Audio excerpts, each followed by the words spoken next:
ஒடுக்கப்பட்டிருந்த பட்டியலின மக்களை ஆலய பிரவேசம் செய்ய வைத்தவர். ஆலய நுழைவுச் சட்டத்தை சட்டமன்றத்தில் நிறைவேற்றி பட்டியலின மக்களுக்கு சம உரிமையை பெற்று தந்தவர்.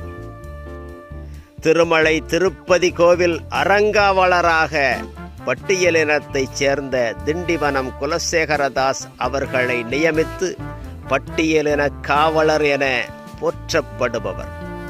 ஹைதராபாத் சமஸ்தானம் இந்தியாவோடு இணைய முக்கிய பங்காற்றியவர்.